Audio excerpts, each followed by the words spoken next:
Hey, see, I'm Alex Greenwood, and I love my EV.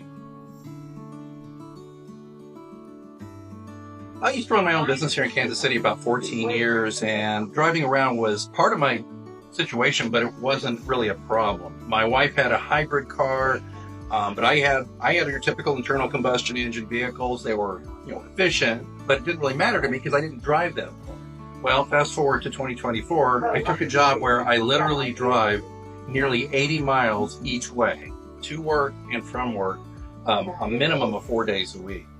That became a problem for me. I just started doing the math after about 3 months, averaging everything out, and I figured out I was spending upwards of $90 a week on gas.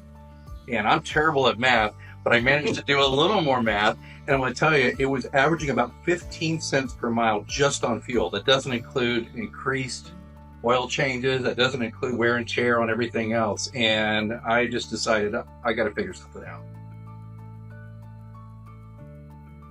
It's so funny. I have a 15-year-old daughter who was totally shocked this is the vehicle I picked. Okay, I was going to go, I buy a year-old vehicle, and I was looking at some Audis that were about a year old over at a place that specializes in really nice cars. And then a buddy of mine said, have you looked at the Ford dealership just down the road from you? There's some deals going on. I'm like, oh gosh, I don't want to pay through the nose and have it go down in value right when you drive it off the lot, that sort of thing. But I went over to our Ford dealership, I test drove, and they have this Mustang Mach-E. And it's really not your typical old school style Mustang. It is more of a hybrid cross SUV kind of model, but it had the size I needed, it had the power I needed, and it has, of course, great gas mileage because it doesn't take any gas. And I'll tell you what, it didn't take me test driving it for more than about a half hour before I decided that not only would I not get a hybrid, I was going to go all the way. I was going to get a full-blown EV, and I have not looked back.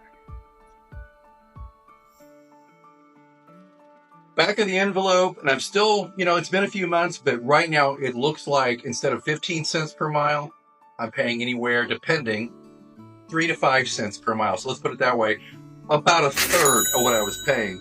And don't even get me started on the intangibles of not having to go to a gas station like 3 or 4 times a week. That's tremendous. I just plug it in at home, and every night at midnight it starts charging. I get up, I go to work every day. I don't worry about it.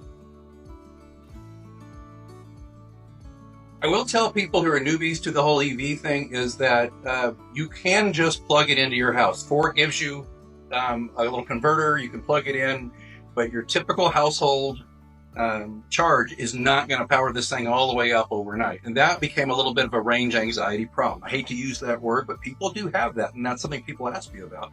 So my wife and I decided, particularly looking at the fact that our local energy company, Evergy, is offering a $500 rebate if you wire your house for an EV, and we did it. And I'll just tell you, it was around $1,500. Evergy, within a week, sent us $500 rebate back. And I'll tell you what, I haven't done, this is the one math I haven't done as to when it'll, catch up to, and when we'll be, caught up to what we're going to save. But it's worth it to know that the car, I can set the app that goes with the car. Like I said, it starts charging at the cheapest time of the day, which is between midnight and 6. We have our Evergy plan situated that way. I get up, I don't even worry about it. I get in the car, I go to work. I don't even have to plug it in to charge at my employer all the way in central Missouri. It's fantastic.